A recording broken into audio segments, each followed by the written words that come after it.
me a few seconds and I'm going to pull up something else to record it. It Sorry, y'all. appears to be- Wendy, are you going to tell me something? We're fine. Yeah, Being recorded. I We're good. just got a notification that said we're being recorded. So That's fabulous. Then y'all can watch this on repeat of me going. Go ahead, Chris. happily we're all lacking a little digital teaching expertise these days. Anyway, welcome everybody. It is wonderful to see your faces. We are especially grateful to those of you who are our ISD-based teachers who taught a full day and showed up to another meeting on top of it anyway, especially if it was your first day today. We are particularly grateful to you.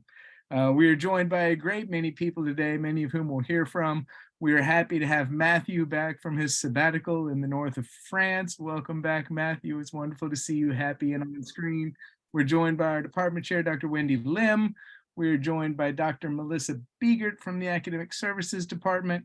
And we will soon, if we are not already, be joined by Jason Sanchez from the Enrollment and Partnerships Department. I'm not sure if Jason's on my other screen or not, but we'll hear from all those people coming forward, and we are happy that you are all able to be here with us. Let's start with a poem. This one is linked in your agenda. It was suggested to me by Paige Summers from Johnson High School, and I just love it. It is by Joseph Fasano, for a student who used AI to write a paper. Now, I let it fall back in the grasses. I hear you. I know this life is hard now. I know your days are precious on this earth. But what are you trying to be free of? The living, the miraculous task of it? Love is for the ones who love the work. I like that. I do indeed. Let's jump in. We'll put our agenda up here. Soon as I remember how to work on Zoom. That is not how to work on Zoom. Momentito.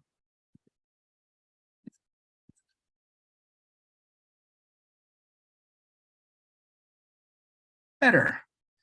Okay. First up, again, back from his world tour, we're happy to have Dr. Matthew Daudet-Laurent back with us. Matthew, come say some words for us. I'd love to. Thanks. First, it's great to be with you this evening. For those of you who do know me already, you know how much I support, and actually I should just say how much I love the dual credit mission. I've often said this and I'll say it again. So if you have already heard it, you can take a short nap here at the beginning of the meeting, but let me say this for the benefit of all the new faculty joining us. If we started from scratch and thought about the humanities as a mission, and we were looking for our mission field, we'd pick high schools. It is the place where so many students lose their love of the humanities, and it is the perfect place for us to take the message of the humanities to the people who need it, who need it possibly the most, although in recent times I think we all need a major dose of humanities, as I said in my sort of general welcome back to everyone. So I'm a huge supporter of the dual credit program. I want to engage in what might appear to be crass self-promotion and tell you that I'd really love for you to have a look at at a post that I wrote for the Dean's blog a few years ago called The Duality of Dual Credit. I personally believe it's as true for today as it was when I first said those things.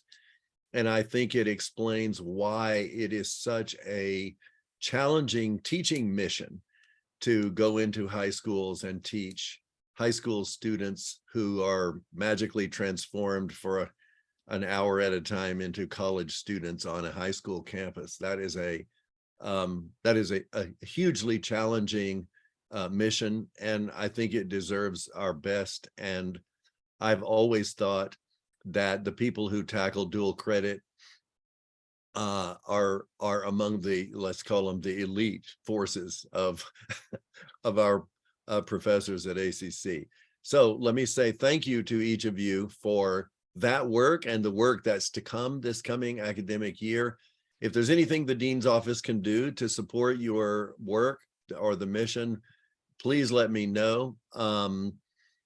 And I want to plug just quickly a couple of opportunities for your students. I don't know, Carrie, Sarah, Chris, I don't know if this is going to come up later, but I would like to remind everybody about Cacciatore. Cacciatore is a project that we started a few years ago. It is a literary competition just for dual credit students.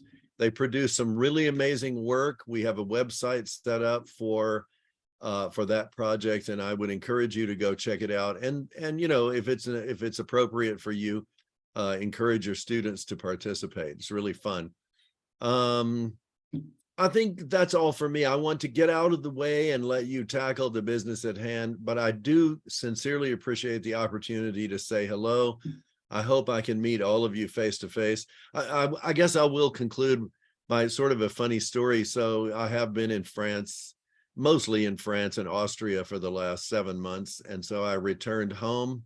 The next morning, my house flooded, and I had to deal with all of that. And the very next day after that, I was diagnosed with COVID.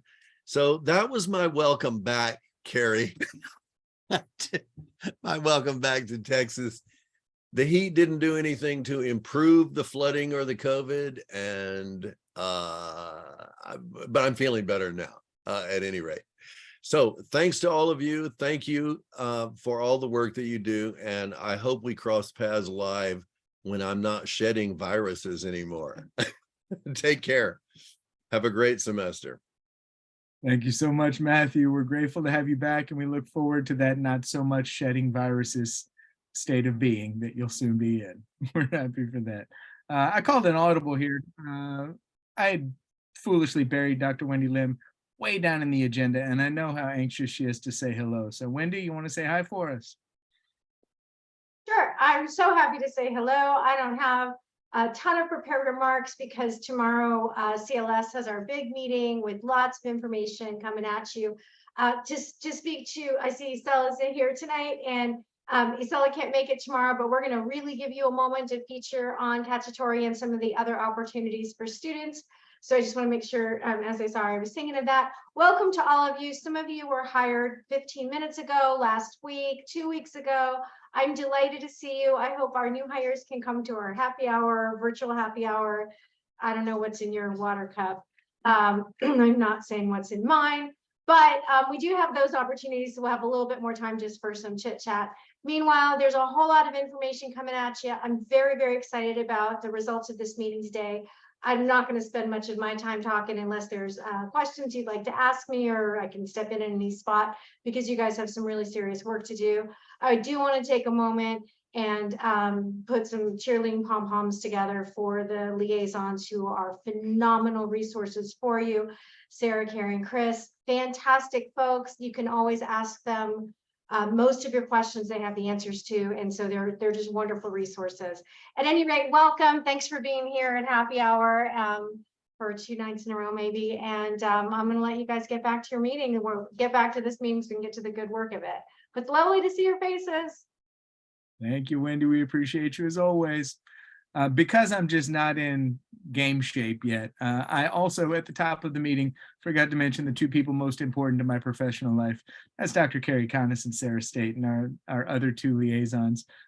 If you don't know them well yet, you'll get the chance. They are wonderful, wonderful human beings who make my work life better every single day. I'm sorry that I didn't say so at the top, y'all. Sari, Kara, do you have any words you'd like to say now, or shall we move on to updates? Just welcome to everyone. We can go ahead and move on. Thank you. Which takes us to some quick waves and hellos from our new full-time faculty and our faculty fellows. Joining us as full-time dual credit faculty this year are Brian Fonken and Eli Ryder, and we're delighted to have you both with us. You're welcome to turn your mic on and say hello if you'd like, or you can just politely wave. Hello. Perfectly done. Thank you. We're very happy to have both of them join us full-time as we expand our full-time hires in the dual credit department. We are happy to be a growing team. We are also joined this year by 2 faculty fellows. Those are Ryan Lopez and Theo Yurovich. We're delighted to have you both aboard, guys. Hello as well. Very well done. Very well done. Thank you so much. And now that brings us to Amber Klontz, who's going to introduce an exciting new project she worked on over this summer, Blackboard Shells. Take it away, Amber. I'll stop sharing so you can. Thanks, Chris. Okay, hello everyone. My name is Amber Klontz, and I teach dual credit primarily at Navarro and Austin High. And this summer, for our friends who were hired 15 minutes ago, I got you. I've been working on this all summer. But these are our sequenced Blackboard. This is a sequenced Blackboard 1301 shell for new hires. And it's to be thought of like a menu and a buffet. If you want to take something from this shell, the opportunity is there, but if not, leave what you don't need. What the shell consists of is 4 modules, with the 4th being optional. So if we can all see this slide, and you'll hear more about this tomorrow too. The very first assignment is a 3-week assignment, which is basically an opportunity to introduce rhetoric to your students and have them write an email where they introduce it to someone they know. And the second module is a source synthesis paper, and that takes you another 4 weeks into the semester, and you've made it halfway. So the opportunities here are that every one of the modules comes with sample essay prompts, a rubric preloaded into Blackboard. If you're new to Blackboard, I'm happy to help you and show you just how to copy paste basically this module over.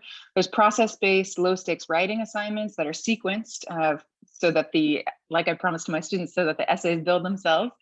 There's collaborative learning activities, metacognitive, reflective prompts, study tips for students, peer review ideas. Maybe you feel like some of your student feedback approaches have become a little rusty or tired. There are new ones for you to try out if you're interested. Institutional resources, grammar exercises, tips for how to run assessment, maybe in a way that is new and novel to you. For access to any of these materials, please just email me. And again, you'll hear about this tomorrow at the all hands on deck meeting. What it looks like is from the Blackboard side, so you would pop into modules. So all of this would just copy paste into your Blackboard, nothing to worry about except deleting. So you would have your preloaded modules. So open up module 1 and everything is there for you. The weekly schedule breakdown, the prompt, and all of the activities that probably more activities than you would want. My request was to fill every minute. That has been done. So if you would like to run with any single one of these activities or the whole a whole assignment, the readings are preloaded, but the assignments have also been created so that they are generic enough that you could come with your own topics. And again, I'd be happy to talk to anyone who is interested in taking some of their favorite readings and maybe seeing if we can use a prompt that would be appropriate for the readings. There's also, for those who aren't comfortable with the wholesale model of just copy pasting the Blackboard shell, there's also a Google version of it, which is basically the same thing with more of a menuized approach so that you could just take day 1 or just take day 2. Maybe you feel like you know what your later assignments are going to be, but you just need to get through those first 3 weeks. I've got you. So if anybody has any questions, please just ask. Otherwise, I will put my email in the chat, and you are more than welcome to reach out. Yes, Carrie. Well, I was going to wait till you're done. I just wanted to, I'm sorry, Amber, go ahead. if I there's have any- nothing else to say. So I just wanted to kind of fill in for anybody who may be looking at this saying, what's going on, right? Or how did this come about?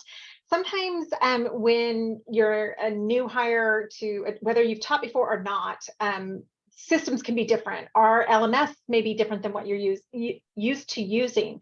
And so the idea behind this, and you can correct me or fill in if you need to, Amber, was that if we had a Blackboard shell where people could just have the template for everything and not have to panic and figure out the entire curriculum and figure out how to set up Blackboard into modules, etc. If we had that available, it would really ease people into the transition of teaching at ACC and using Blackboard, etc. So I love what Amber has done here, because you really can pick and choose what you want to do, and you can go the wholesale and use, even the readings that she's provided, or you could, supplant those readings with your own, but you still use the same kind of prompt. It's a really nice kind of pick and choose smorgasbord. To add to what Carrie said, thank you for clarifying, and I see you, Wendy. What it also offers instructors is kind of like a best practices nudge. So for instance, this Model 1 schedule doesn't just exist for the students in those first 3 weeks. It's also something that would be on the supplemental syllabus. This idea that students have multiple places to find the information that they might be looking for. The prompt, similar to a best practices nudge, the prompt isn't just instructions for what the assignment is, but it's also submission guidelines, learning objectives, the draft schedule itself, the point breakdown, and the rubric that students can anticipate. So this is not to say by any means that that anyone else has to do this, but these sample materials are there if you'd like them. Wendy, go ahead. So I would just I want to give the very fast reason why this is existing now, which I'm incredibly grateful for, because you're going to hear a bit about it tomorrow as well. And then you're going to hear about it again next spring.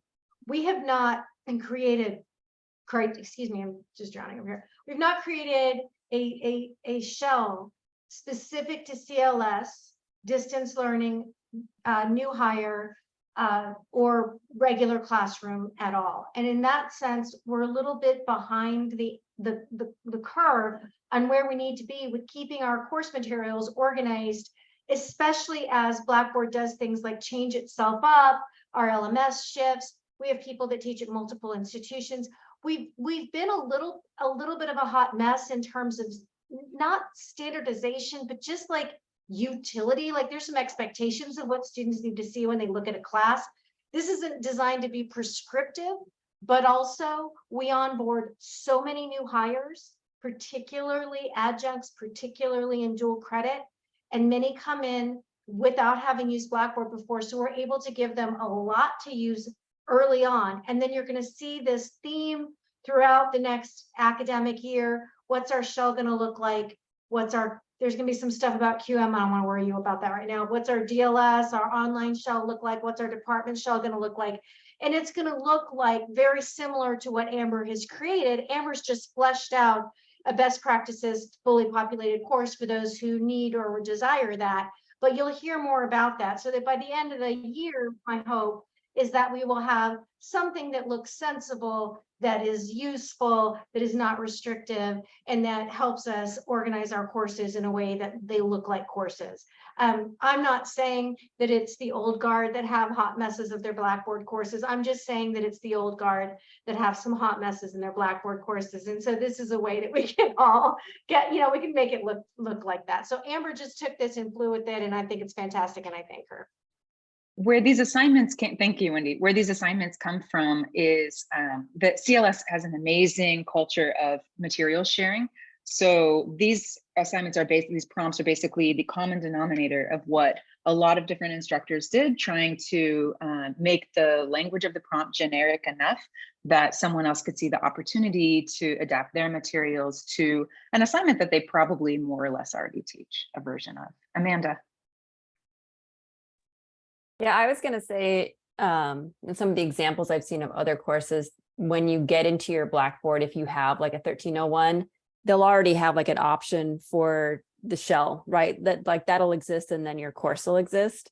Is that going to happen here? Because those are, I think, are really convenient because then you can go in at your leisure, look through the template, try to wrap your head around it, and then copy it over, and then without having to know who to email for a shell.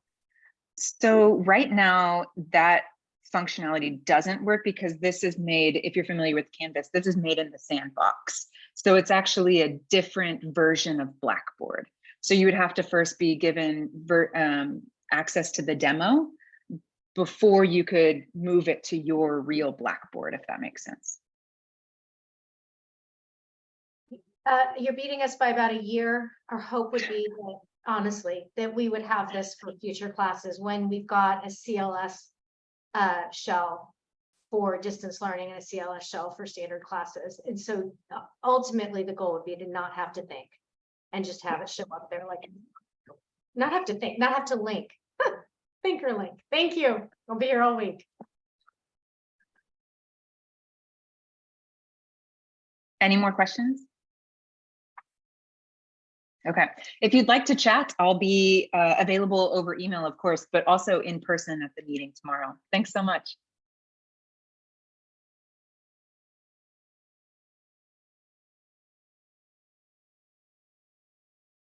Chris, you're muted.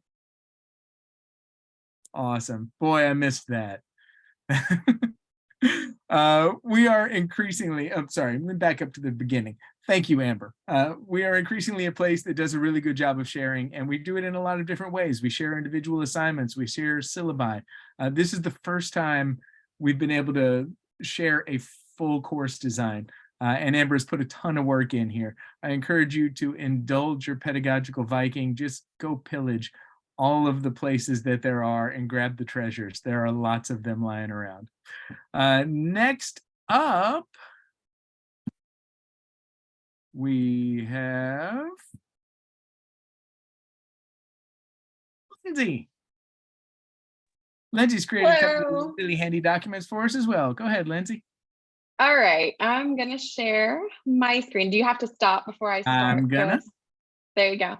I'm just needing a mug for Chris now that says indulge your pedagogical Viking. All right. that's just gonna stay with me for a while. Okay. So I have two little things that if you come to tomorrow's meeting, you will hear about them there as well. So mute me now or mute me then. Or just have both in case your brain is like a sieve like mine is occasionally. We have two new documents. By the way, I'm Lindsay. I'm a dual credit professor, and I also am the assistant department chair for curriculum, which is why I'm giving you this announcement. I'm not just some random person.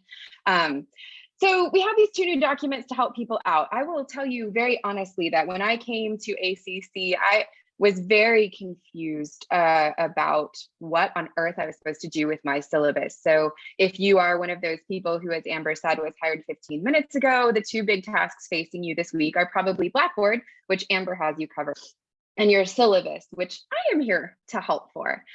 So there are actually multiple documents that get called a syllabus at ACC. So this document that you see on the screen right now is your first stop, your guide to understanding what these different things that are all called a syllabus are and what you have to do with each of them, right? So basically there's the master syllabus, the departmental syllabus, the section syllabus, and then Lighthouse, which is not really a syllabus, but you get told put your syllabus on Lighthouse, but what you put on Lighthouse is none of the three things you see in the other rows. So this is a sort of disambiguation page for those Wikipedia fans out there for you to disambiguate which syllabus is being talked about. I'm not going to go through it point by point. I will go ahead and put the link to this document in the chat. You need to be logged into your ACC account to see it. So if you get kicked out, it's because you're not logged in through ACC. Log into ACC, it should work for you. And you can peruse this at your leisure. But basically what you need to know, what used to be, there is still at ACC something called the Master Syllabus Checklist. You do not need to worry about that in CLS because CLS has the departmental syllabus, right? So Blackboard will come pre-populated with all of the college policies, and that's what covers that purple row that you're seeing right now. Okay. Then there's the departmental syllabus. That is the second row, the blue row that you are seeing right now. You do not have to write that. All you have to do, yes, this is the same one that was sent in email. You do not have to write the departmental syllabus. You should not write the departmental syllabus. That's my committee's job, and it gets voted on by the whole department. So all you have to do is provide it to your students. It covers a bunch of the stuff in that master syllabus checklist, which is why you don't have to do that anymore. Okay, so you can check it out. It's a hyperlink. You have to give your students access to it. The thing that needs to be occupying most of your time this week is that third row, the green row. It is your section syllabus. It's the stuff that is unique to you as an individual instructor. So the departmental syllabus will say things like individual instructors will have an attendance policy, right? The green part, the section syllabus, is where you say, this is my attendance policy, right? So to help you figure out what it is you're actually supposed to be saying, right, in that section syllabus, there's a second document, and it is this. It was also sent out by Wendy via email, and it is the CLS checklist for your section syllabus, right? It works a lot like that old master syllabus checklist did, but it's so much shorter, okay? And it has some stuff that's unique to us as CLS. So when you're going through and you're making this little section syllabus, this is just a checkbox for you to make sure you're hitting all of the points that CLS expects you to hit. And if you go back to this table over here, the green one is in bold because this is a document that becomes part of your annual faculty review, right? So it's not just for your students, which it is and is really important to them, but it also matters to you. So there's two little streams of motivation for you there. You can go through this checklist, and if you're familiar with ACC, you might just look at this checklist, you know it all, fantastic. If you don't, scroll down. There's a glossary that explains every line of that checklist and what it means, right? So when I ask you, like, here's a really tricky one, instructional methodology, and you might ask yourself legitimately, what on earth does she mean? Scroll down, I'll explain, right? And here it is. Like when I say, put your instructional methodology on, this is what we're talking about. As Amber said, this is not prescriptive, right? I'm not telling you what to say. The curriculum committee, the department is not trying to dictate your attendance policy or anything like that. We're just saying, hey, here's the information you need to give your students. And then you choose, what that information is and how you wish to present it. We are trying to encourage all of our faculty to make their syllabi student-centered, right? So we will be looking for an awareness of audience, just like we ask of all of our students in their papers. So, but other than those parameters that you have, all of these items in a student centered way, you should be good to go. All right, I'm going to stop sharing my screen and stop talking. Again, I'll be presenting all this tomorrow, but if you have any burning, urgent questions, you can ask me now or type something in the chat.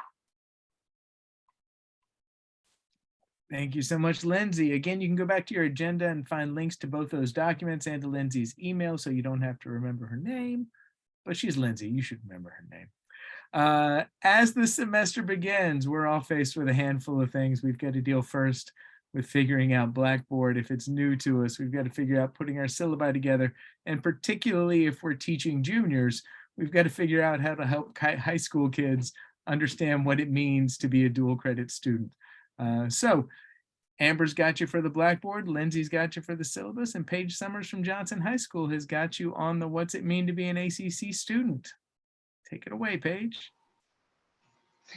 Hi. I've been teaching these dual credit juniors for like 10 years, and I just always keep getting the same questions. And I don't know if I'm supposed to share my screen or do anything, but there's a link to slides that I created. Am I supposed to share my screen? You're welcome to. I can share it for you. I don't want to. I don't want to. I'm scared of sharing my screen. I don't know.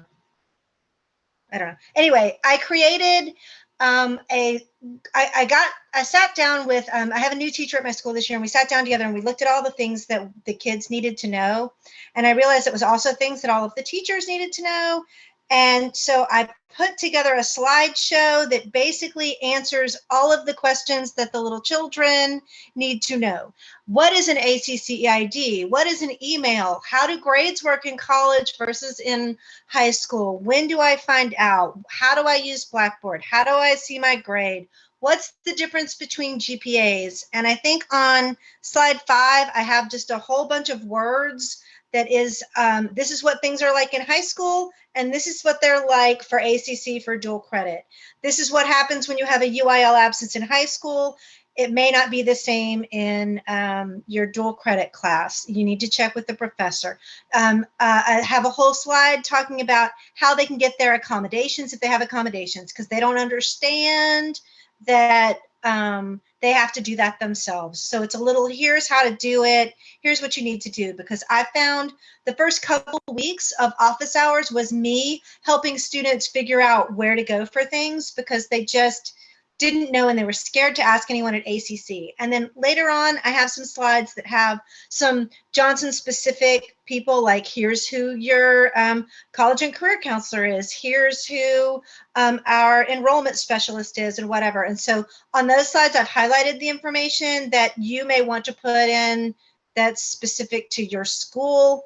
And so feel free to look at it, use all or none of it, but I put it into, I'm going to put it into my Blackboard just for my kids to know where to go to ask questions. And that's all. Thank you so much. You probably had the same feeling that I had looking at all of those slides. Now we can say two things. When they come up and they ask us foolish questions, which we know are not foolish, we can say either, oh, you know, that's in your syllabus, or have you looked back at the slideshow? Because both of those documents are absolutely packed with stuff. Thank you so much, Paige. That is a really, really handy service, and we are very grateful for it. Thank you, thank you. Which brings us to our support and resources. We begin with Dr. Melissa Biegert from Academic Success. Take it away, Dr. B. Hey, everybody. Can you hear me okay? Good. All right. It's hard to tell when I get these things on. So hi, everybody. I'm Melissa Biegert. I am the Director of Academic Success for high school programs. So I oversee all of our advising staff and academic success specialists who work with our high school students. Many of you, if you've been around for a while, you're familiar with our staff. I don't have the full list to show you because we're still making a few tweaks to a couple of the high school assignments for folks, but sometime within the next couple of weeks, you will be getting an outreach from my team. Jason Sanchez is going to explain what his team does, but basically my team won't reach out to you until after classes have started, because the job of my team is to assist our students and to assist you once the students are enrolled in classes. My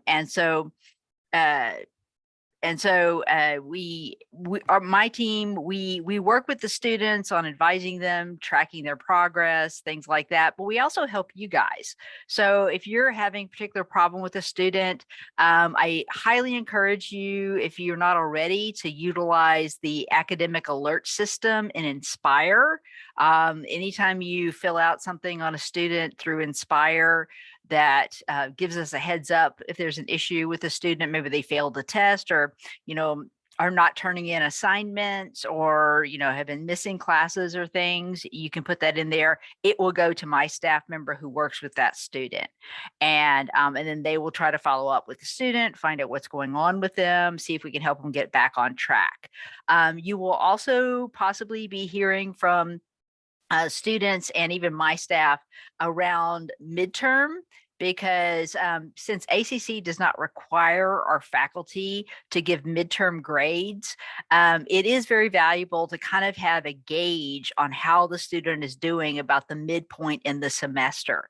So what we do is we reach out to our students and we have them fill out a kind of self-reported midterm report status check on them. And what we ask them to do is to fill out all their grades they have currently on Blackboard, anything that has been reported back to them. And sometimes we find in your classes, you may give back writing assignments that you have a check or check plus or things like that. And the student says, I'm not really sure how I'm doing. That should engage them in a conversation, because we always tell the student, if you're not really sure what your grade is in the class, you should have an idea. Let's go back and talk to your professor. And so we'll encourage them to go back. But you may get a lot of questions around the midpoint of the semester if a student doesn't have a clear idea of kind of their standing in your class. And that's the reason, because their advisor is wanting to follow up with them and find out how they're doing. And if they don't know how they're doing, we are pushing them to reach out to you to find out how they're doing. So that's what we are here for. You might occasionally, depending on what school you're working at, somebody from the high school may reach out to you directly. And if you are not comfortable talking to them, that's what my staff is here for. We are the main liaisons between the high school personnel and the high school support staff and counselors who are working with the students. And so we help facilitate, those kind of conversations for student support. But also, if you run into any problems during the year, any particular problems with students that, you may be not wanting to put into an academic alert, but there's some kind of concern you have about a student. Maybe it's something that you've just observed about the student that leads you to be concerned about them and about their well-being. You can alert our staff to that as well. We sometimes have people who report that. Sometimes it happens, particularly in the English composition classes, that students will reveal personal information that will raise concerns among the faculty, and the appropriate person is to reach out to our staff. If it's a serious concern, of course, make a CARES referral, anything like that, alert the appropriate people. But if you're not sure if it rises to that level, you can reach out to my staff and they will help you. And you will be getting an updated staff chart. I will share that out as soon as we have it all finalized the end of this week, everybody's assignments in the schools they are assigned to. And we'll share that out with all of you, but you should also be getting an emailed outreach from my staff as well once classes have started. So be looking for that. So if you see an email from somebody from ACC that maybe you don't know and they identify themselves as being part of the high school program's academic success team, that's my folks. Please be nice to them. Please read their emails that they send you. It usually has really good information, some updated stuff, but it'll be great. And I will add, because I just ran from another meeting over here to get logged on with you guys, just a little heads up. If any of your students, say that their parents have questions about ACC or anything like that, my staff are also the appropriate people to field all those questions. We don't want you to ever have to talk to a parent, but we can field those questions from them. Also, the meeting I just came from is that Teresa Glenn from the communications department is leading an effort to have more organized outreach to parents. In fact, there's a whole series of parent orientation sessions that she is holding the beginning of the semester. We are trying to spread the word about that to our schools and to our students. And it's for any parent at ACC, but it's real good basic information. It kind of, the do's and don'ts of how to guide your student, which is particularly helpful for those who have dual credit students, because they're used to being really involved, maybe on the high school level, and trying to understand where that boundary is, but also informing them of how they can learn more about ACC. How do they understand our course schedule? How can they help guide their student in a productive way? It's a really great thing. I'm really glad that Teresa is leading that up, but just be aware that that is out there. And I should have said this at the beginning of my introduction, that in addition to my job at ACC, I'm also a Riverbat parent. Both of my sons chose to come to ACC after high school. The oldest has now graduated from UT and is like all grown up with a real job. So, hey, that worked. And my youngest is starting ACC as a freshman next week and is very excited. He's in the honors program. So he's super stoked about taking a Gothic literature class down at Rio Grande. So I kind of come from both perspectives of kind of understanding Templates. Oh, helpful templates. That's a good question. I will put something together. I have done that in the past. I'll have to go look up and see where it is, but I can send you kind of a good verbiage for any response to parents that you would like. That'll be nice but gentle, and let them down and redirect them to our folks. I can certainly do that. Yeah. So anyway, it can definitely come from both of those. I think that's the main thing. I'm going to, yeah, yes, right. Carrie can help with that. And again, when I send out follow up with this, it'll have all of our contact information. So if you have any questions after this event, but your liaisons are the best, by the way. I do want to put in a big plug. Your department has the very best dual credit liaisons and more of them, but the best ones of any department at ACC. So you have fantastic people who help you out. Please rely on them. They are very, very helpful, but my staff is also here too to help you once things get started. And now, rather than take questions right off the bat, I'm going to turn it over to my colleague, Jason Sanchez. His team, you may hear from more right now and before classes start because he handles all the onboarding. So take it away, Jason. Thanks, Dr. B. Nice to see familiar faces. Jason Sanchez, Interim Director of High School Programs, Enrollment and Partnerships. So my team is basically, as Dr. Beeger already said, does a lot of the onboarding. It starts from the process, getting the students in the seats. So we start with recruitment all the way through enrollment, working with our high school partners, their counselors, to get them enrolled in their classes. It's ongoing right now. I hate this week because there's so many things that are happening at the same time, and there's so much pressure on everyone to get the students enrolled. And then, of course, having to deal with our kill session on Thursday. And the registration will continue going on into adds and drops and close to census. It doesn't really stop until closer to census. And hopefully our goal, obviously, is to get as many students into the classes as possible that are college ready, and that we don't have any stragglers in your class, in November or December, and you reach out to us, say, hey, this student's been in our class this entire semester. Why aren't they registered? You probably should have verified that a long time ago. So it's one of those things where it sometimes happens, but it's just one of those things. We try to do our best to get them all in the classes right from the get-go. So you should be hearing from my staff this particular week, if not maybe closer to the start of the semester, giving you detailed information about your classes at your high school campus, who your main contacts are at the high school campus, logistics, your times, your room location. Obviously, the seasoned veterans in here who have obviously had classes at the high schools know what they're doing. I know for the newbies, but I keep hearing this, like, we just hired you a minute ago and things like that. Like, well, this should be a very interesting transition for you getting into the high school. I want you to rely on my team for logistical things, and put the contact list in there for us on our website. And if you have any logistical challenges with your high school, we're talking like computer issues or screen issues, electricity, not enough chairs. This is in addition to working with the high school personnel. This is your go-to coordinator or manager. And if need be, contact me as well. And we will get those things situated for you. We go to bat for you as much as we go to bat for them when they have issues. So we want to make sure that the classroom environment is up to par as what it is at the ACC campus. That's part of our MOU process of making sure we're giving them the best possible experience of the college class, in addition to the pedagogy, right? Those are things very important to us.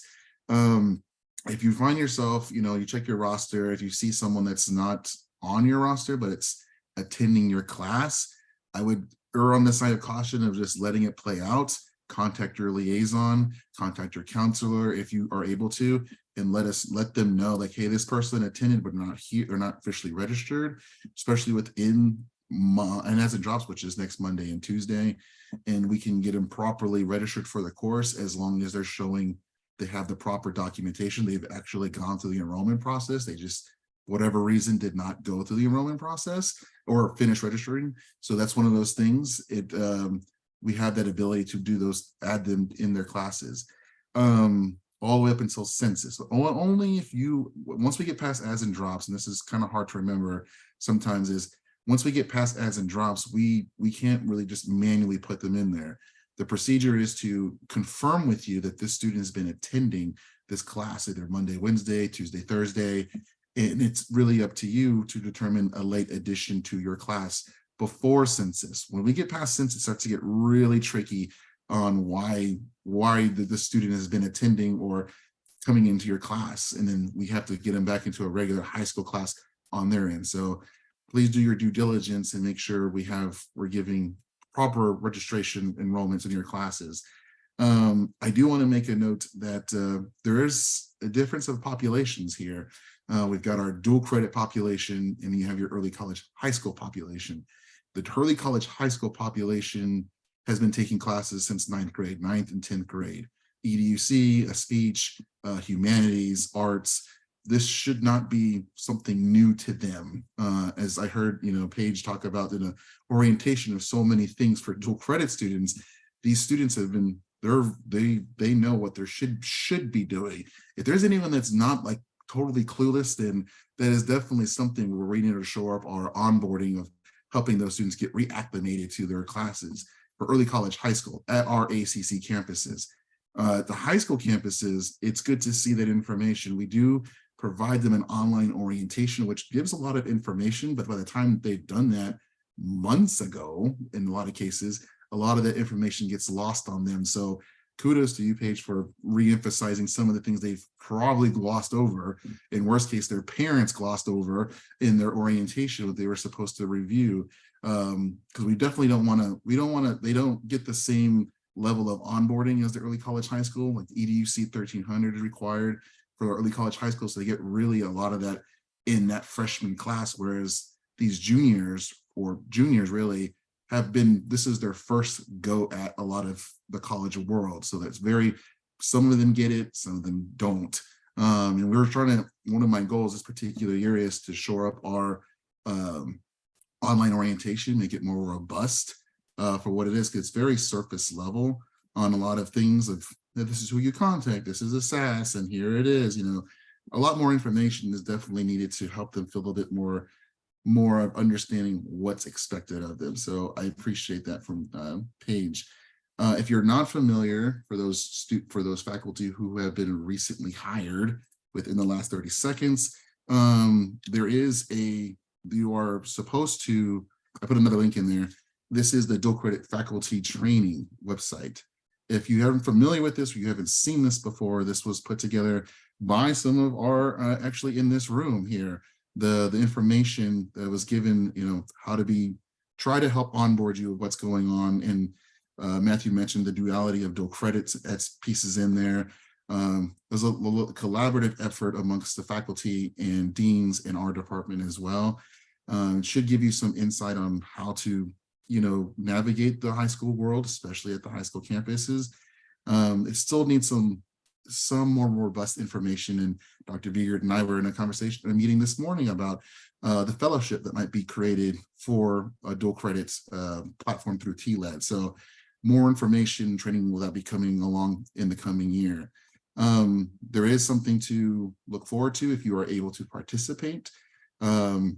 On September 15th and September 22nd, Fridays, we are hosting our partnership summit or faculty summit to invite all faculty that teach dual credit or early college high school to come talk to us and hear about from Dr. Biegert's team and my team, led by mostly Dr. Biegert's team, but it is to hear about best practices, stories, collaboration, things that are going on in your world. And it is a good opportunity for everyone to collaborate and talk amongst yourselves about what's going on in the high school world or what's happening in different scenarios. So especially for you new faculty, this could be very beneficial to you. It's on the 15th and the 22nd, roughly from 9 to 1-ish. So you'll probably get an email invite probably in the next week or so as I save the date, and it's supposed to be at the Highland campus if you're able to make it. Great opportunity. The other things that I want to stress upon you while you work with your liaisons, if you need to work on them or work with them, is one of the things that Dr. Biegert can piggyback off of this is especially at the dual credit world on the high school campuses, your flexibility goes a long way, but not at the sacrifice of your pedagogy style. And what I mean by that is when you have students who are in other extracurriculars, like band or choir, or they have other things that are going on in their world, it goes a long way when you provide them a little bit of flexibility, as long as they're at your discretion that they deserve maybe an opportunity to catch up on something they're missing, or a test they just couldn't be there for, or a paper, something of that sort. I'm not saying to, you're going to just let it go, right? It's more of a understanding the high school student population, that these are students that are still growing, still trying to figure things out. So when you're having those moments of, well, what's going on, it does go a long way, but it does help you to stay with Dr. Biegert's team to help provide that additional support. Because what ended up happening with us sometimes on my team is when we're going out and we're doing recruitment for the programs and stuff, we're letting them know that this is what's going to happen in the college world, and you should not be afraid to have these conversations with your faculty member about what's happening. So it's those things of encouraging that this is a good, safe program that's just highly successful, but you have faculty who are supportive of your particular ambitions and what's going on at the high school world. So it's one of those things to keep an eye out for when you're having those conversations and when you start working with more of Dr. Biegert's team. But it always comes back to us when we get those faculty moments of recruitment, we're asking, what's it like to be working with a college professor? It's a Professor Staten or Professor Gardner, and things like that. And it trickles down a little bit. So we're selling the program, but we're really selling what you guys do in the classroom. And Dr. Scott said something, made a comment in another meeting I was in before this one, and said, the English department has more dual credit sections than any of the traditional sections. And that's a testament to y'all, the great work that you guys are doing. And we applaud you for that. And I can't say this enough, that Dr. Lim and Sue and all everyone that really help us work with the scheduling things, because they know it's a lot. And we're just going to try to get through this week. One last thing is as we go this particular week, as working with my team to ensure your registration, if you find yourself, your sections are a little bit below the minimum safekeeping, obviously we want to be in the double digits. There are some notorious schools that are struggling to get their enrollment up, but in any event, just like traditional sections, that sometimes they do end up having to get canceled. There is a supplemental stipend, I believe, that is issued. The same applies to the dual credit faculty that happens when it does happen. And we want to put that out there so you are aware. And it's really tricky when we try to plan ahead to make sure we try to get ahead of canceling classes well in advance, and not wait until this week, but they're really trying to get enrollment to where it needs to be, especially before Thursday. So I think that covers it. I think, Amanda, you had a question in the, let's see, enrollment and rosters are finalized. Yes, September 6th is the census date. That is when the college is, when it recognizes this is the official enrollment, is what happens. That doesn't mean people can't be added after that for whatever reason. They just we have to do a report. Usually when it involves college error, or sometimes our error on the high school side, but knowing that is an EMP person that we would register, we would work with you to get proper student in. Yeah, right. We would work with you to get students enrolled if it goes past census, but we don't want that. We want to make sure they get enrolled well before census, especially if they're attending the classes, because it's important for success. Does that make sense? I get everything? You got it. Thanks so much, Jason. This is, tell me if I'm wrong, the busiest week of the year for Jason, and he and his team are working really hard to help us figure out all of these things. Jason talked about flexibility more than a couple of times in there. That's the same thing Matthew talked about when he mentioned that duality of dual credit. And this is as I reminded myself today when one of my sections magically disappeared on me, this is a really good week to practice some patience and grace. You know, do the best we can to support each other as we get through this week with Jason in the lead. Thanks so much, buddy. We appreciate you. With that, ladies and gentlemen, it is time to vote. I'm going to hand it off to Carrie here, who will explain to you suggestions, updates, and changes to the dual credit annual appointment process. All right, everyone. So Sarah, I think you're going to help me out on this. Is the DCAA process, y'all, is a dual credit annual appointment. And there have been some issues in the past that have come up in terms of how it was staffed, or it's been a little lax in terms of, or let's just say it was more informal, right? So we want to make everything above board and make sure people understand how to go ahead and apply, how it is staffed, how long the term is, and all of that. Sorry, y'all, I was writing something else as Chris called on me. So I'm one of those students who was doing like 3 things at the same time. Sarah, do you want to, I think you were going to say something for us. And Chris, are you pulling up the proposals? There we go.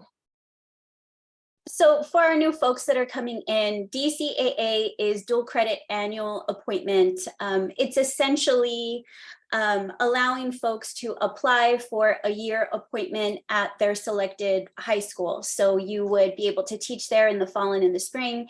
And last DCAA cycle, we identified sort of as a department some deficits that existed within the procedure. As Carrie mentioned, it was just kind of lax. It didn't have as much structure as it needed. So many of you received emails over the summer. We had a town hall that identified what some of the major concerns are. And hopefully, if you had a chance to look through that email that Carrie had sent over the summer, I believe she sent 2, that really outlined staffing, how it works, all of those fun acronyms that we've all heard of that don't always know the definitions to. But if you didn't, that is something that we will upload and make available for everyone. Essentially, today is about voting for what would be best for the DCAA process. And because this is a change that is largely going to affect adjunct faculty, they are only allowed to vote on these proposed changes. So what we have on the screen are all of the 3 items that are going to be available for voting, including length of term. So currently DCAA is a 1-year appointment, but what was discussed in some of the town hall was the choice of keeping it as is, a 1-year term, and these are 2 semesters of 1301 and 1302, or the 1.5-year term, which would also include 23-22. And if choice B was selected, when you apply for DCAA, you would also need to be eligible to teach British Lit and want to teach British Lit, which is 2 separate things a lot of the time. The second factor that we'll be voting on is the length of renewal. So there is an administrative rule around DCAA, while many other departments aren't employing it because we are one of the largest dual credit departments.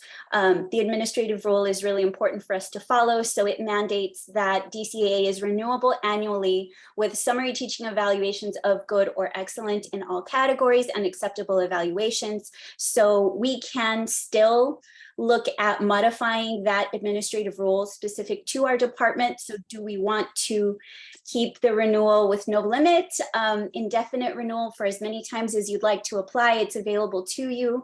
Or as our department grows and we get new faculty coming in who some may want to have DCAA at the same high school, would we prefer to have a 3-year cycle where you could potentially only teach there renewable 3 times as a max? And of course, last but not least is the faculty selection. So currently DCAA faculty has simply been selected by the department chair based on a written proposal that's submitted, and the department chair makes a decision by herself with the approval of Matthew. And in this case, the change that we are voting on is whether or not DCAA should be selected by a faculty. So a faculty committee. So lots of different folks who have our stakes in the fire for DCAA, offering different perspectives. reviewing that same handwritten application for DCAA and making those decisions, which would of course then still go to Wendy and Matthew as well for approval. So what we'd like to do at this point in time is open up for any questions before we vote about the DCAA process. If anyone has any questions on what the process is or what it has been or what we would potentially like it to be, now would be a really great time to ask them prior to the vote, just so that we're all clear on what we're voting for, or rather adjunct faculty is clear what they're voting on. And Amber, I see your question in there about ISDs. We call, that's one of those lovely acronyms, ISDEs. Those are employees of the ISD. That's brilliant, right? The ISD employee who was also teaching the dual credit classes for us at ACC, and you're not affected. The ISDEs are staffed because your high school, schedule is dependent on when you are staffed, right? So you are staffed, you are outside of the DCAA. As you look to the link that allows you to vote, please make sure you read the slides carefully. It may not exactly match the document that we have here. The link went live before I was able to make changes. Apologies for any confusion. Let's make sure that we also answer any questions. Megan, you had a question? Sorry. Hi, yeah, and I think I'm mainly asking for a repeat. But on item number 1, the choices, so the 1.5-year term would mean that DCAA is only eligible to people who can teach 23-22. Yeah. Or it's just if you're eligible, you could do that. Yes, we are looking. So the discussion was that, sometimes it's good for the student, it's good for the professor to have successive terms, right? To go all the way through 3 semesters with them. And so if you are eligible, is this an option that you would want, or are we good with just keeping it 2 semesters? So it doesn't mandate that you have to do it. It just means that if you are eligible and you, as Sarah said, you want to teach it as well, then, that would be an option for you. Wendy? I just wanted to add the piece in before or during the vote. I do want to speak to how important I think it is that adjunct faculty make the call on this. This is your environment for teaching, and you guys need to decide how you'd like for this to look. I also want to put out, which is not in that document, in years past, people applied for DCAA, and it was kind of like a mystery box. When the DCAA appointment process starts, we will know which schools should have openings for DCAA. And there are some things that won't go to DCAA for the staffing purposes. If there's a full-time faculty member and an ISDE there's not enough space. So it isn't ever going to be particular to an individual who's taught there before. We're going to have to look at the whole picture in the fall and come up with a bank of schools in which DCAA is appropriate just for staffing. And then you get to apply to those. And we had not done that last year, and that was a source of a lot of frustration. But that being said, as far as I can speak to anything on this, I'm not an adjunct. I won't be voting on it. The more power the dual credit adjuncts have in this, the more you guys take on, the happier I think I am. So that's my persuasive piece, but I'm done now.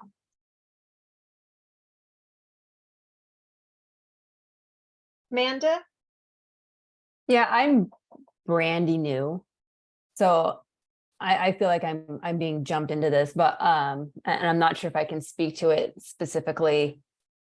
But I will speak to, I was an adjunct at my prior institution for 10 years. And so as to the adjunct experience, I know they were really good about if we did have to basically construct a new class, we had kind of priority to teach that class for 2 to 3 years, right? So the time you invested in creating that brand new syllabus and LMS system, the whole thing, you could actually relax a little bit in the prior 2 years and get really good and tweak it and do whatever. And then it was kind of opened up to well, we want more people in there to have that experience and gain that knowledge too. And at that point, it was a little bit easier to kind of give it up because you've been teaching it for a little while. So you were kind of ready to maybe move on to do something else. And it feels like this would be a similar situation. It's nice to go into a new situation and build something, but then you kind of want to tweak it and then relax in that particular school and like get to know that and get that down good before you would feel comfortable about like moving into a different one. And then for me, I mean, I'm in South Austin, the South Austin area. I'm in Kyle. And so my big thing too is just area. Like I would love to be able to just keep even if I have to go to different campuses, to be able to keep in the South area. So because I'm not going to commute an hour through Austin to Round Rock, or 2 hours or however long it would take me to get there in the mornings on the weekdays. So for me, like location is kind of priority too as an adjunct. Yeah, and if I can hop in and just respond to that quickly, Amanda, Sue Bloodsworth, who does our scheduling, she does an amazing job of a nearly impossible task. So if you are south, she is always going to take that into consideration. I think only under dire circumstances would she ever, want to offer you anything that's outside of your comfort zone.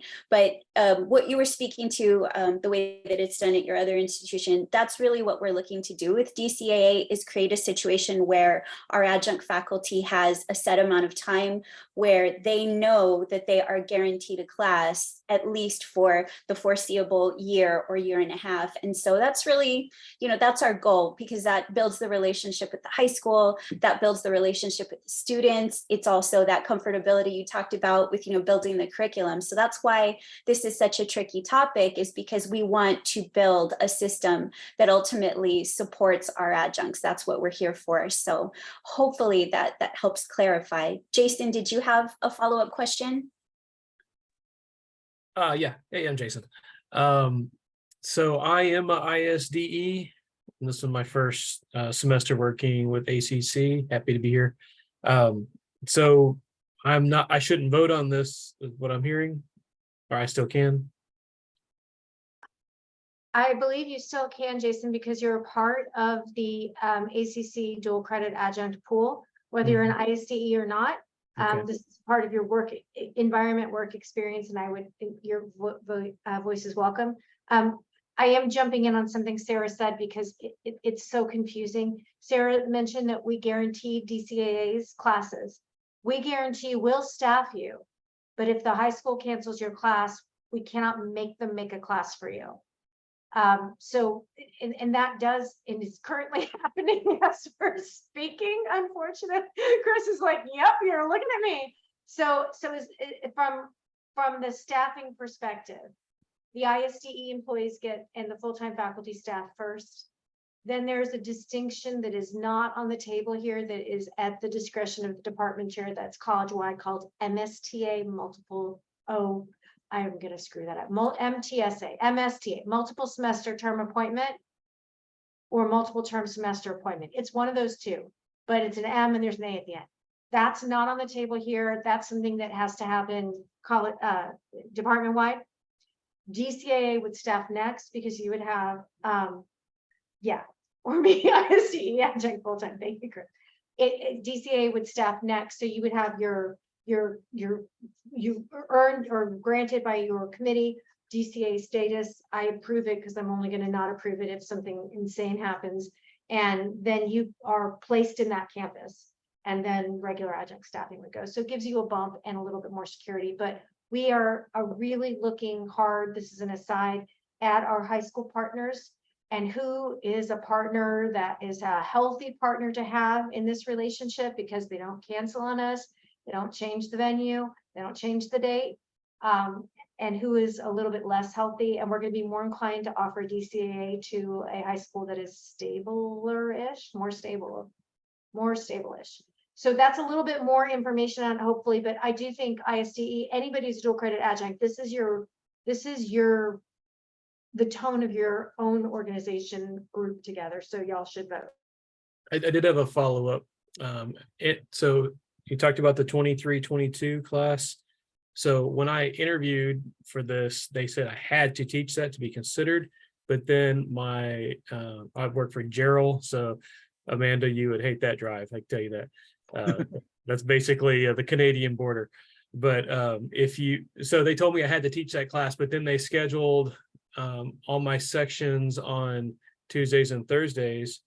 And then they also scheduled the 23-22 on Tuesdays and Thursdays. So there was no way to do both. And they were confused. I talked to the counselors today and they don't understand how you could do it any other way, because they said, isn't history on Monday and Wednesday?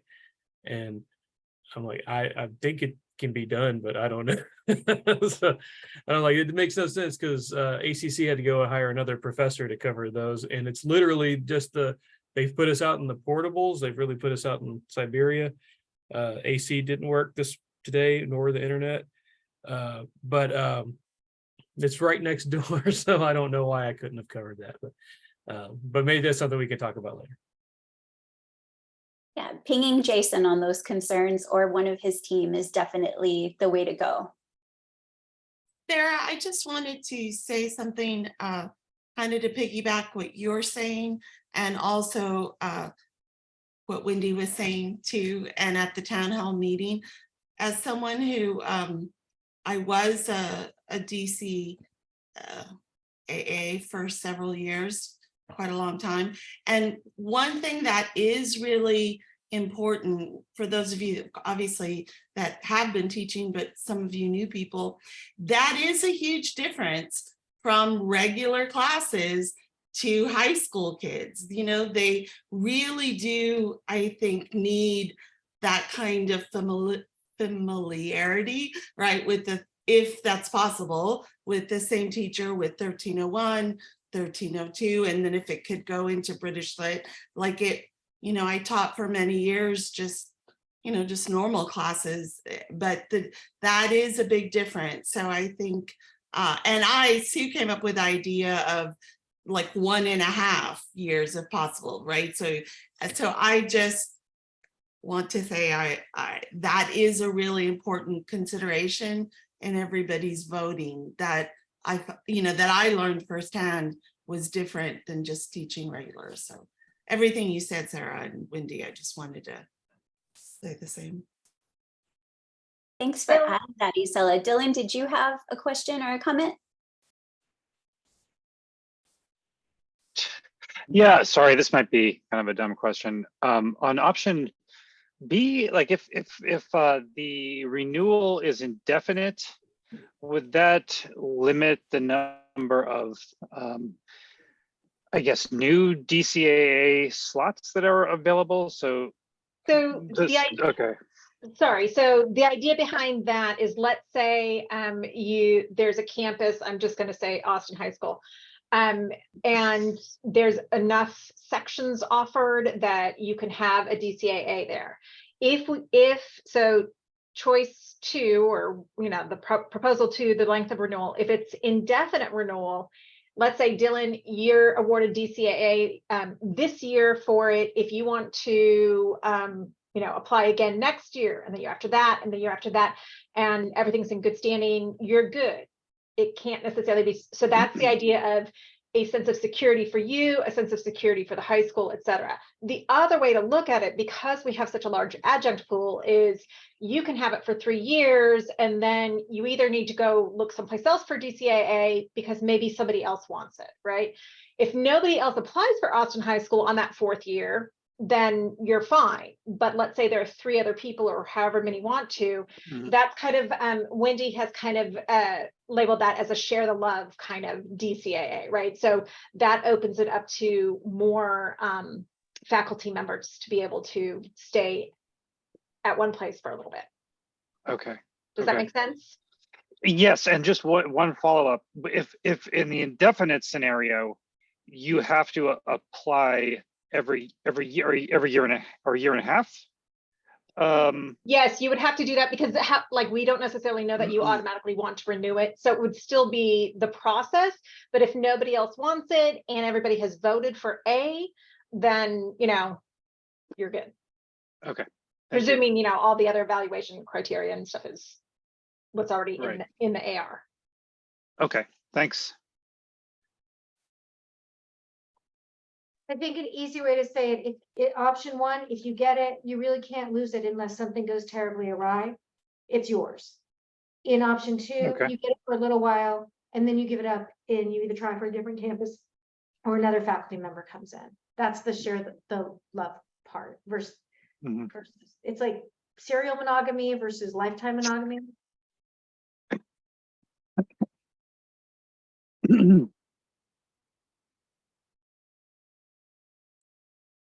All right, this is a big vote. So if we need some more time to digest, let us know. Raise your hand if you feel like you need some more time. Otherwise, the link to vote is on the agenda and it's ready to go. How do we feel? Do we feel ready? Do we feel like we need some more time to process, think? It's a lot. What do we think? Ready, so it's votes are coming in. We will leave the vote open until I say till the end of the meeting. okay. I just want, I'm sorry. Sorry, please go ahead. Oh, I just wanted to chime in. I'm an what do you call it? ISDE. We do that model where we follow the kids with 1301, 1302, and 22 or 23, 22. And it's amazing. You see all that growth. You get to know the kids. You get to know their writing. You get to know their style. You see all the improvement. And I just kind of wanted to plug that because I think it's really, really beneficial to both student and teacher.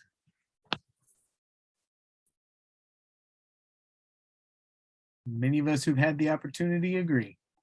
Thank you for that. While we are thinking, I will go ahead and distract y'all away from that thought process with something a little more lighthearted. Chris, would you mind putting the multi-factor authentication on the screen? I think I have too many windows open. You mean the YubiKey Yes, link? yes, please. Yeah, coming up. And Matthew, the link for voting is right on the agenda. Vote is highlighted in blue for you to just click on.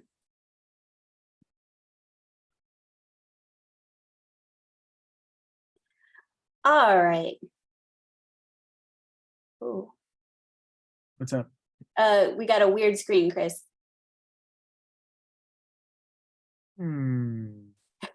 It's okay. I can try and share mine. I just need to find the.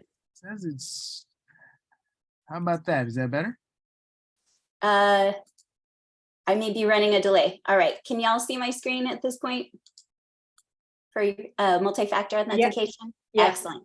All right, so a common issue that we encounter at our dual credit campuses is having shaky Wi-Fi and or potentially sometimes little to no access to cell phone service. So if you are teaching in a rural dual credit high school campus, this is more of a reality for us, especially because multi-factor authentication is not allowing us to access our email or Blackboard or sometimes even things like our calendar unless we authenticate. And so this can be especially stressful. Just to help sort of mitigate any kind of issues that you may have if you're teaching at a rural campus, I did want to go ahead and talk about the YubiKey, which is essentially just this little gadget guy right here. It looks very similar to a USB device. And essentially what the YubiKey does is if you were trying to authenticate your login to Blackboard or your Gmail, you don't have to press anything. Nothing has to get sent to your cell phone. If you're the kind of person that doesn't really like carrying around your cell phone on your person all the time, or you don't have service, the YubiKey takes all of that necessity away because all you do is plug it into your device. And if you're a Mac person, it also comes with the adapter. So I did want to go ahead and just let everyone know, because our first week of classes are chaotic as it is, thinking about rosters and looking at prerequisites and talking to students. So the last thing that we need is to not be able to log into Blackboard or any of those things if we are at a rural campus. So YubiKey is an option. It is, however, a little bit limited in the sense that if you request YubiKey to authenticate, you can't use any of the other purposes for authentication. So you would not be able to use the MFA option that allows it to go to your cell phone. YubiKey then becomes the key to end all keys. And if you lose it, you would not be able to log into your ACC email. So as you can see, I have mine on the lanyard. I've got some fun things to make sure that I don't lose it because I essentially would need to carry this with me anytime I need to log in to any sort of ACC, any ACC site, including the library, email, all of those things. So the YubiKey request is very simple. It's just a Mojo ticket that you submit with IT. They do need to hand deliver the device to you at a campus. So just kind of working in a 2 or 3 day time frame, just so that you know you can coordinate with IT on a pickup time. But the fact that we have an authentication option that works for those of us that maybe don't always have access to a cell phone or access to a school that has service. If you're like me, Georgetown High School is a big cement box, and if there was an emergency, no one could reach me. We'd never know. So YubiKey is absolutely a must for me. So I did just want to kind of talk about this in case anyone was thinking that they may be worried about authentication on their campus. Does anyone have any questions about YubiKey or its functionality? I've been working with it for a little while now, and it's not too bad other than forgetfulness. But if anyone has any questions, let me know. I just want to hear you say YubiKey like 10 more times. Oh, I know. It's quite the mouthful. The Mojo link is actually in the link for multi-factor authentication. Yeah, it's right there on the agenda for you. Then once you click into the slide, the request is right there for you. Fantastic, and thank you. Appreciate all of you answering questions in the chat as they come up. Please throw a hand up, and we missed your question, but I think we got them covered. That leaves us with a review of semester reminders. Those of you who are old hands around here and know what comes next, you are free to step out at any moment. We appreciate your time. We appreciate your presence, your questions, and your thoughtful engagement. Those of you who may have questions about what comes next, we will move at whatever pace seems best to you through these semester reminders and suggest to you what you should be thinking of before, during, and after that semester begins. This is again linked in your agenda, and it is itself full of links to point you to resources that we've talked about tonight. If you felt overwhelmed by the alphabet soup of acronyms, this can be a handy document to hang on to. I personally use this thing all the time. I just save it to my bookmarks and come back to it all the time. So hopefully it's as useful to you. Let's start at the top. Before the semester begins, you will receive an elegantly composed new semester letter from Dr. Wendy Lim. It'll have all kinds of helpful reminders to you. Some of those are embedded within this document as well, but others will be specific to that memo. When that memo comes around, we will update this document to link to it as well. Before the semester begins, you might like to review expectations for academic integrity to remind yourself how that process works. We've got links to the master syllabi there, in addition to the links to the documents that Lindsay shared with us earlier. We encourage you to review all of those things as you go. Dr. Luann Preston has very handily compiled for us a list of places where you can print copies in the days before the semester arrives. If you are the kind of person who prefers that tactile syllabus, you can go to any of the several spots linked on that guide to help you figure out how to, confused myself for a moment there. All of those locations will be unlocked and ready for you as you go to make copies. Thanks to Luann, who was unable to join us and regrets it. Accessibility, you can look at the TLED suggestions there. You can also pillage these sites as well. In addition to Amber's Blackboard shells, you can look at the dual credit resource repositories that move by subject. You can look at the CLS shared drive in Google. There are all kinds of ways to share and appropriate assignments. Those of us who've been around a while now, well, I won't speak for anyone else. I know that I stole things from people so long ago that I now believe they're mine. I've just worked them into my course, and I believe somewhere that I just created it out of whole cloth.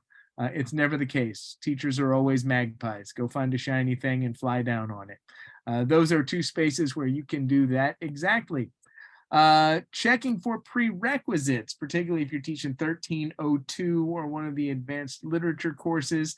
That is a more helpful reminder in the spring, probably. Our enrollment and partnerships team does a really good job of vetting rosters and vetting students as they are added to rosters during the fall. But if you do need to check for prereqs for your course, you can use the student advising link there to do so. Handy here is the Google form to submit your syllabi. Thank you, Dr. Heidi Jewell, for all of the work that she has done to put this link together for us and to make that easy. And then, of course, you'll want to post your Lighthouse syllabus, the portions of your syllabus that serve as a Lighthouse syllabus, at least. As Jason suggested, it's important to check both of those rosters. When you see him shake his head and talk about students who have been in a class all semester, and then on the last day when the teacher goes to enter a grade, they realize the student was never on the ACC roster. I believe that he was exaggerating and creating myths as he said that every year. It is not so. It happens. It absolutely happens. So please do your students a service and make sure that your rosters match. Your enrollment and partnerships specialist can help you make sure that you work through those rosters. That's usually a conversation between the campus and that E&P specialist. You can find your specialist there. It'll also be the person who sends you your faculty memo. Make sure you know how you're going to distribute that syllabus. Maybe you're going to find a Xerox machine through Luann's handy document. Maybe you're just going to link it through Blackboard. Be certain to tell students where to find that syllabus on day one. Again, that faculty memo will come to you, and there is a link to Paige's slides to help students understand the difference between being a high school and college student. Attendance certification, this is the date often referred to as the census date. That's September 6th this year, and you can look there to certify your attendance and work your way through those rosters. That is also that My ACC apps, that is also where you'll submit grades at the end of the semester. Professional development is handled through Workday. We'll load your PDN for this meeting, but any other professional development you may have done over the summer, if you did not enroll directly through Workday, you'll need to go and add that credit to your own professional development record. During the semester, you might consider any of these options: the early action, the early alert referral system, the Inspire academic alerts that Dr. Biegert was talking about are linked there. Those midterm grade reports will come to you from your academic success team. Please do maintain an online grade book. Some of us are better at this than others, but high school students these days absolutely expect to be able to check in on their grades. And it's hard to make an argument that they shouldn't be able to. Try as best you can to maintain a robust Blackboard grade book. Those requirements are slowly gaining on us in the pipeline. So you may as well get yourself ready for it now. Late in the semester, you'll see course evaluations, and then at the bottom of the document, you'll see all of the links that we couldn't fit in elsewhere, some of them perhaps redundant. Certification and grade deadlines, the ACC portal, link for students to find online tutoring, your faculty liaison regional chart. You're always free to reach out to any of us. You can reach out to all three of us, particularly if you are new. If all of the acronyms have baffled you tonight, just remember Chris Sarah-Carey. Reach out to any of us or all of us, and we'll point you in the right direction. It's a big college. There are lots of systems of support in our dual credit world, and we can help you find the right spot if you find yourself lost in the woods. Dual Credit Book Club is actually just going to be our CLS book club now. We've been working at this for 3.5 years now, and we do a nonfiction text in the fall to pair with 1301, short stories in the spring, novels in the summer, and I believe this year we will open that up to CLS as a whole and see if we can find full-timers, or rather traditional faculty, who would also like to join us. We had our first in-person meeting this summer, and it was so very much fun, and I hope that you click the link and pick a book and follow along with this. You will soon see an email from me encouraging you to do just that. There are links to the faculty evaluation website, Blackboard Help. Curiositas is a source for students to share their academic work. It's an online academic journal just for ACC students. It's a new project and it's a really exciting one. We encourage you to check it out. There are links to Cacciatore and the League of Innovation. You can talk to Isela Fulton and she'll help you find out further details on those. Those are the creative writing contests that Matthew alluded to in his comments up top. Upswing is a space for students to submit for their own tutorials. There is the link to the Liberal Arts Gateway. If you're not familiar with LAG, this is a process to help you build and collaborate with others to build specified targeted 1301 and 1302 courses. You can build a course around themes. You can build a course around specific angles or lenses. There are lots and lots of ways to do it. And that link will tell you a lot more effectively what LAG does than I could in this brief moment. Finally, there's the link to YubiKey, and there's the link to CARES, the Campus Assessment, Response Evaluation, and Support for students who might be experiencing immediate trauma and need a kind of help that you as a classroom teacher do not feel comfortable giving.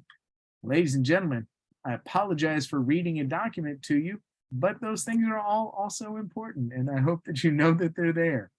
I'm glad to see so many of you have stuck around.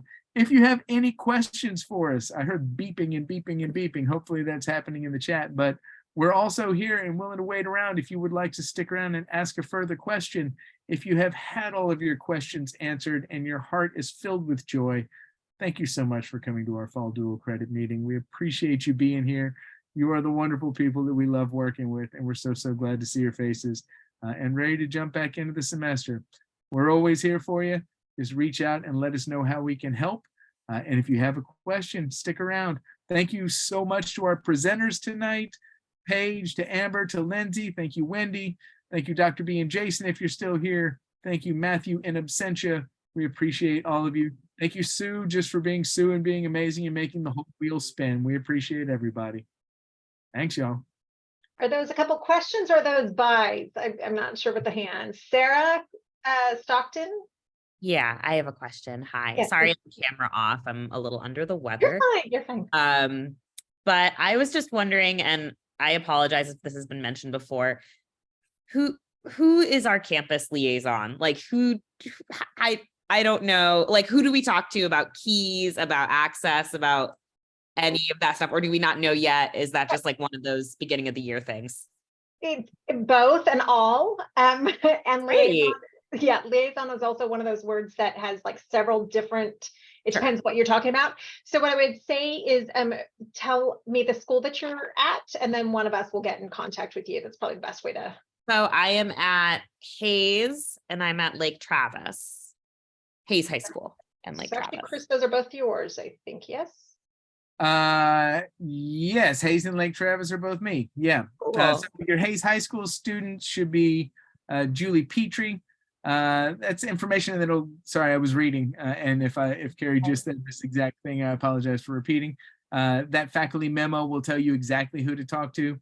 But shoot me an email. I don't remember offhand who the Lake Travis contact is, but people at both of those campuses are looking for you, and they'll both do a good job of helping you get situated. Okay. Those are both in my wheelhouse, and I'm very happy to help you. I also taught at Hayes for 17 years as an ISDE and a high school instructor. So, Cool. Sarah, what happens is, sorry, what happens, Sarah, is usually someone at the high school campus will reach out to you and give you this kind of information. To be honest, many of us still don't have them wherever we're teaching, and it's because they're all, trying to get things started. So I would still look for it. In the meantime, you can reach out to one of us and we'll try to help track down that information for you as well. Okay, no worries. I just wasn't sure if I was like the only person who hadn't. Oh, goodness, no. No, okay, no. Great. Cool. Thank you guys so much. And Thanks, Sarah, I Sarah. just wanted to add, you'll get an email from Enrollment and Partnerships giving you that high school contact so that you have it before the first day of school. It may just be a little delayed because if you're new to us, they're still getting that information. Usually the first week before class, you'll see those EMP emails trickle in. I just got like 2 of them while we were in this meeting. So it was like, oh, okay, they're sending those out, and they don't have a set date that they send those emails, but you'll always see them the week before class. And if you ever don't receive it, that's when Chris can help you locate who your EMP person is. We'll always help you to mitigate if you feel lost. So that's what we're here for. Good question. Okay, thank you guys so much.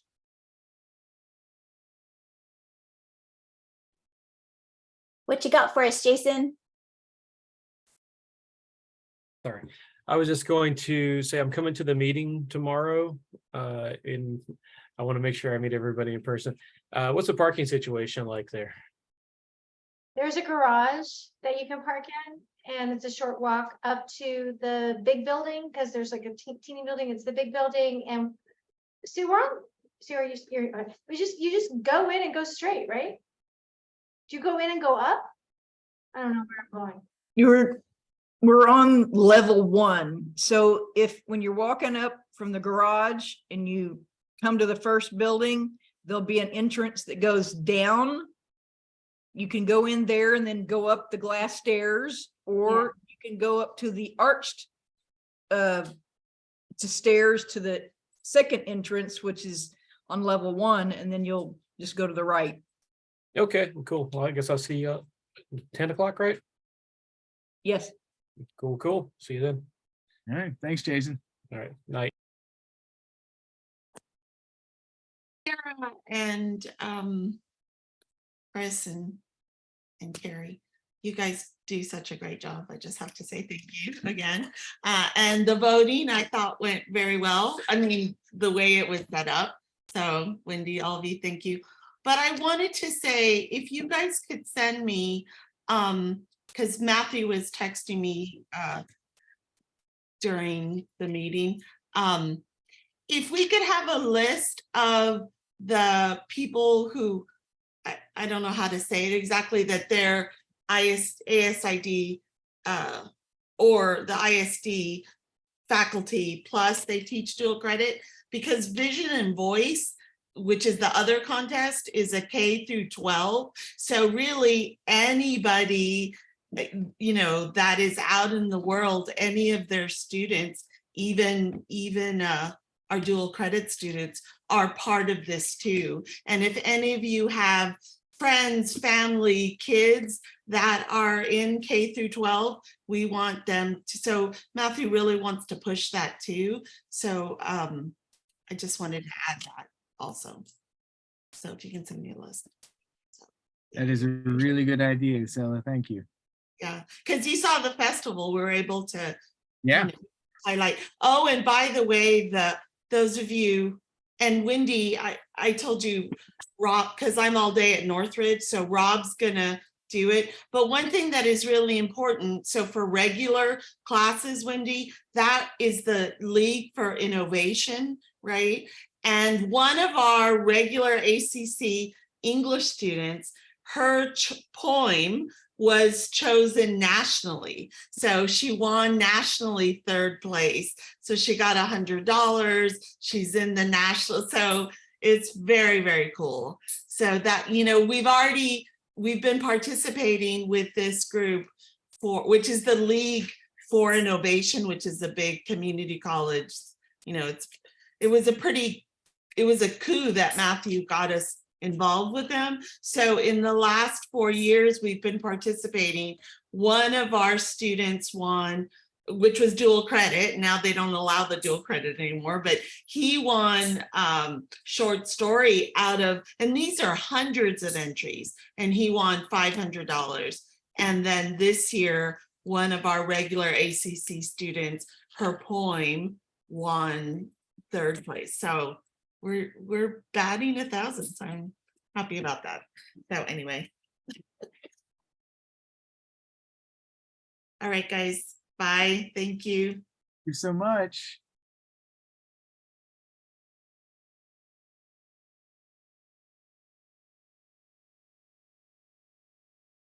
I think I'm good.